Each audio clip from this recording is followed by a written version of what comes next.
तो दोस्तों, मेरे नए ब्लॉग में आपका स्वागत है। अभी मैं जा रहा हूँ अपने दोस्त से मिलने के लिए। आज है संडे। तो मैं बहुत एक्साइटेड हूँ कि हम ग्रेजुएशन में साथ थे, उसके बाद पोस्ट ग्रेजुएशन में साथ थे और अभी तक हम कांटेक्ट में बने हुए हैं। ये दिखाता है कि हाँ, सही पर्सन के साथ में रिलेशनशिप एग्जिस्ट कर सकती है। तो बने रहिए इस ब्लॉग में। आज उसका एग्ज़ाम था एएसओ का, असिस्टेंट स्टैटिस्टिकल ऑफिसर का। बेसिकली लखनऊ मथुरा से रहने वाला है। मथुरा में एक जगह पड़ती है माठ, होटल पलवल के आसपास पड़ती है। तो अभी उसने मुझे फ़ोन किया कि मैं एग्ज़ाम देने आया हूँ, मुझे ऑल ऑफ सडन पता चला। तो मैंने कहा नहीं, उससे मिल के आते हैं, क्योंकि दोस्त बहुत कम होते हैं, मतलबी लोग ज़्यादा होते हैं। आपका इस्तेमाल करते रहेंगे और वो जब तक आपका इस्तेमाल करेंगे, जब तक आपसे कोई बेटर पर्सन उनको नहीं मिल जाता। जैसे ही बेटर पर्सन मिलेगा, वो आपको छोड़ देंगे। यही दुनिया की रीति रिवाज है। तो कई सारे लोग मतलब यूजली क्या है, जैसे आज संडे है तो छुट्टी वाला दिन होता है, लोग रेस्ट करते हैं। तो यूजली मैंने देखा है कि अगर कोई फ़ोन कर रहा है कि मैं आया हूँ, सपोज दोस्त है या फैमिली मेम्बर है या कोई नीडी पर्सन है, तो वो मना कर देंगे, कुछ ना कुछ बहाना लगा देंगे कि नहीं, मैं बिजी हूँ, मेरे घर पे गेस्ट आए हैं, दुनिया भर का एक्सक्यूज़ दे देंगे। और गेट टुगेदर पे बिल्कुल नहीं जाएंगे या किसी की हेल्प नहीं करेंगे, जबकि रियली ऐसा होना नहीं चाहिए। मतलब पर्सन दिख रहा है, उसकी आप मदद करिए, उससे आपको भी सुकून मिलेगा। लेकिन लोग ऐसा करते नहीं। तो लोग बस कोशिश करते हैं कि मैं कैसे ना कैसे करके फ़ायदा उठा लूँ।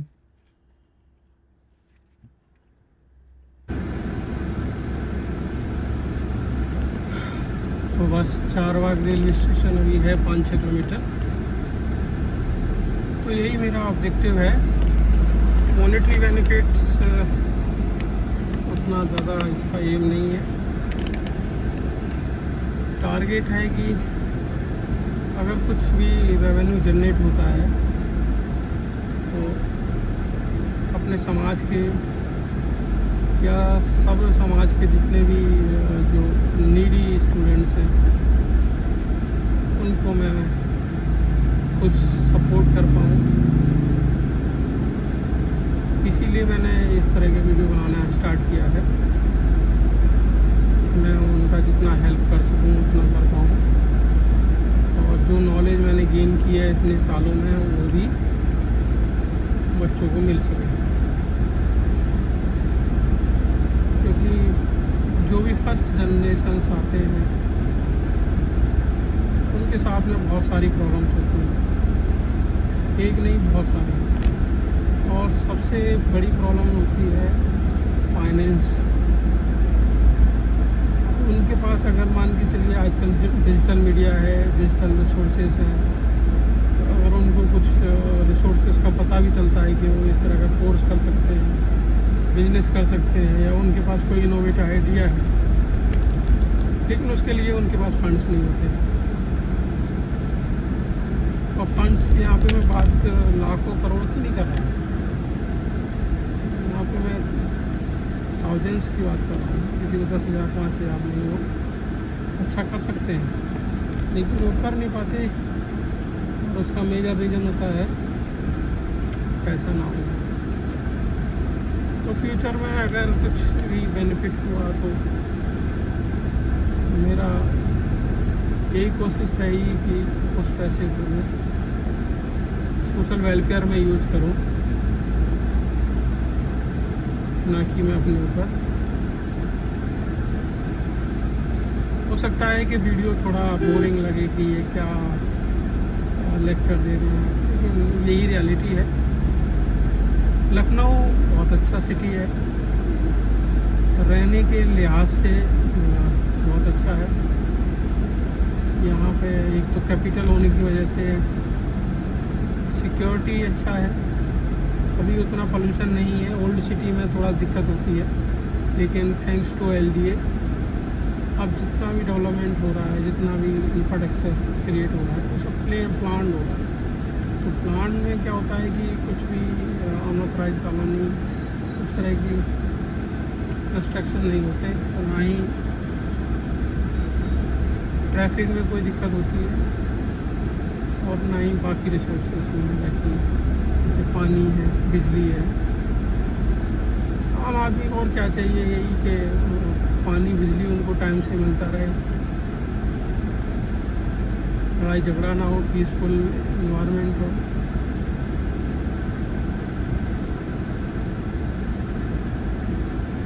हाँ, ये बात तो मानना पड़ेगा कि जो हमारी मिडिल क्लास है, स्पेशली अर्बन मिडिल क्लास,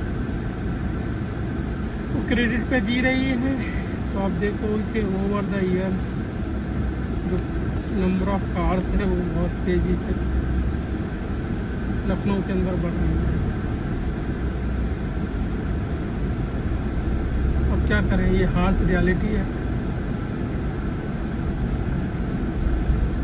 तो मैं भी कार चला रहा हूँ, तो मैं किसको ब्लेम करूँगा।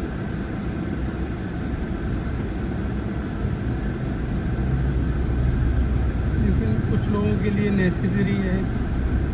कुछ लोगों ने इधर की लैंग्वेज में बोलते हैं भौकाल के लिए ही कार ले लिया है। वो चलाते नहीं है, वो बस महीने में 1-2 बार निकालते हैं,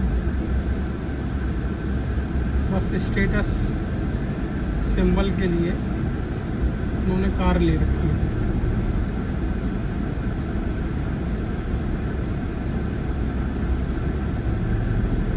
बहुत सारी मतलब यूट्यूब एल्गोरिदम, क्योंकि मैं स्टैट्स पढ़ाता हूँ, तो बताता है कि किस तरह से वीडियो बनाना चाहिए, क्या बोलना चाहिए, क्या नहीं, ये क्या एक्साइटमेंट होना चाहिए।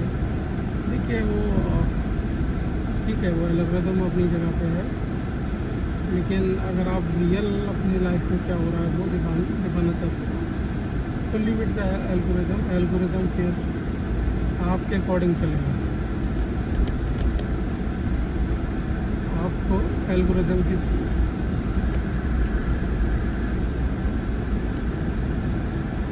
अकॉर्डिंग चलने की ज़रूरत नहीं है।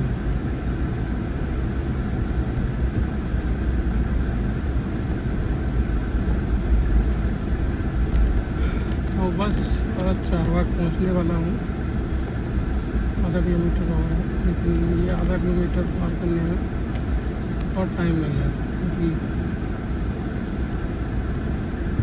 अब यहाँ से रियल ट्रैफिक स्टार्ट होता है। अभी लखनऊ पुलिस ने बहुत सारे डाइवर्जन्स बनाए इसके ट्रैफिक पुलिस ने, लेकिन कभी कभी लगता है कि वो अननेसेसरी डाइवर्जन्स है।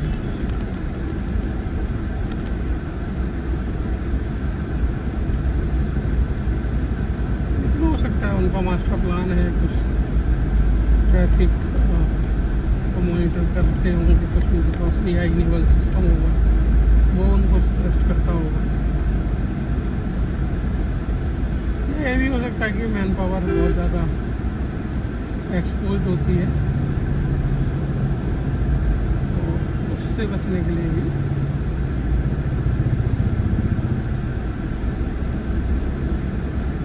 डाइवर्जेंस क्रिएट करें।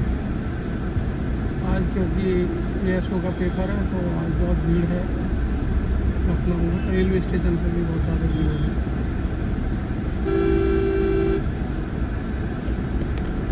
क्योंकि बच्चों का पेपर है, 10 से 12 था, वो ख़त्म हो गया। ये जो अभी जंतर मंतर पे जो भी प्रोटेस्ट हो रहा था, आप इन बच्चों से पूछिए कि वो कितनी दूर से पैसा कर्जा करके यहाँ एग्ज़ाम देने आते हैं, और फिर पता चले कि पेपर लीक हो गया, तो क्या बीतेगी।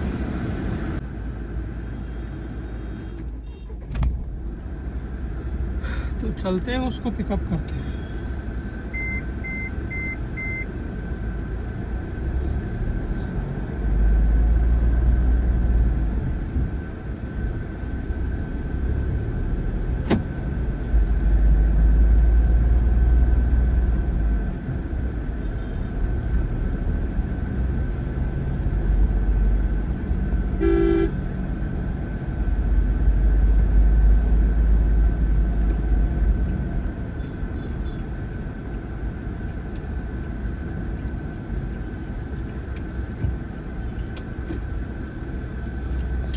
एक शॉर्टकट है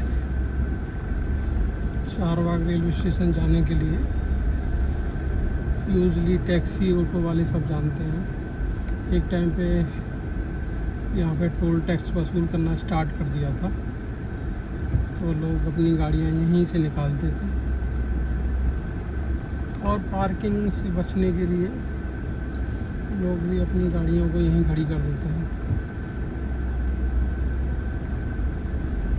हालांकि थैंक्स टू इंडियन रेलवे अभी कोई पार्किंग चार्जेस नहीं है पिक एंड ड्रॉप के लिए, और आप आधा एक घंटे के लिए अगर अपनी गाड़ी खड़ी करके भी जा रहे हो तो कोई इतना बड़ा इशू नहीं है, आप जा सकते हैं।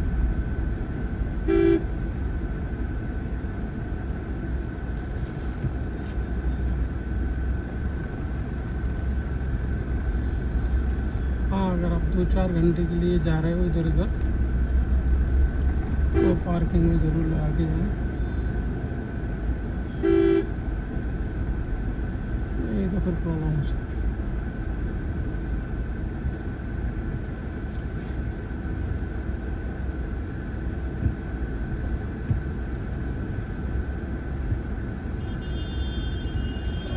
छोटी मोटी नहीं, बहुत सीरियस प्रॉब्लम हो सकती है।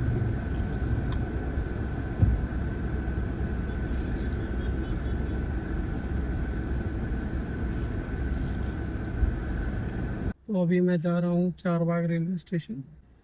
लखनऊ का बड़ा रेलवे स्टेशन है, मैं रहता हूँ वहाँ से करीब 10 किलोमीटर है। तो आप सोच सकते हो कि दोस्त से मिलने का कितना एक्साइटमेंट है। और लखनऊ में आज बहुत ज़्यादा गर्मी है, भोजन ठंडा था। तो उसके बाद मैंने इकोनॉमिक्स छोड़ दिया था, मैं लॉ, मैंने सोचा था कि इसी में अपना करियर बनाऊँ, लेकिन मेरे बहुत क्लोज फ्रेंड, वो भी अभी गवर्नमेंट सर्विस में है, मथुरा में पोस्टेड है, उसने मुझे एक्चुअली सजेस्ट किया कि तुम चाहो तो एमफिल कर सकते हो। तो उसकी सजेशन के बेसिस पे, एक्चुअली उसका आर्गुमेंट था कि अगर टीचर ही बनना है तो फिर कॉलेज या यूनिवर्सिटी का क्यों नहीं। तो वो बात मुझे मतलब थोड़ा लॉजिकल भी लगी। तो जैसे रिसर्च में भी क्या है, जैसे तुमने भाई रिसर्च पेपर लिखा है, तो तुमने तो, तुम्हारे लिए तो अच्छा ही है ना, और क्या, कि तुम तो खराब बताओगे नहीं। सही बात है। तो समस्या क्या होती है, अब ऐसे लाखों करोड़ों लोग लिख रहे हैं पूरे वर्ल्ड में, लेकिन पब्लिश तो बहुत कम ही करने हैं ना। सही बात है। तो लिख तो बहुत रहे हैं भाई। जैसे मतलब मान के चलो यूट्यूब ही हो गया, यूट्यूब में लोग करोड़ों वीडियो रोज डालते हैं, तो ज़रूरी थोड़ी है कि सबके वीडियो वायरल हो जाएं या मतलब सक्सेस हो जाए। सही बात। तो ऐसे ही रिसर्च में भी क्या है कि हम लोगों का टारगेट ये होता है, मतलब जो एडिटर्स होते हैं, कि हमें 99% पेपर रिजेक्ट करने हैं। क्योंकि देखो, जितना हम रिजेक्ट करेंगे उतना ही आगे कम प्रोसेस करना पड़ेगा। अच्छा है ना। अगर भाई हम एक एक पेपर को पढ़ेंगे, बार बार डिटेल में पढ़ेंगे, उसको फिर इवेलुएट करवाएंगे, तो बहुत समय लग जाएगा। तो हमें क्या है कि जैसे सरसरी नज़र से देखा ये बेकार है, हटाओ। सही बात है। सब दोस्तों से कहूँगा, अपने नाते रिश्तेदार थे और हमारे सारे तारे, तो वो न्यू कह रहे हो कि जीजा वो ऐसे दोस्त हैं तुम्हारे, तुमने प्रोफेसर की नौकरी मिल गई हो, तुम कछुना में बेरोजगार है, जो तुम्हारा संपर्क चल लो। मैंने कहा हाँ जी, तो हमारी मित्रता है, बढ़िया आदमी है। तो फाइनली उसको छोड़ दिया है। चलते हैं वापस घर।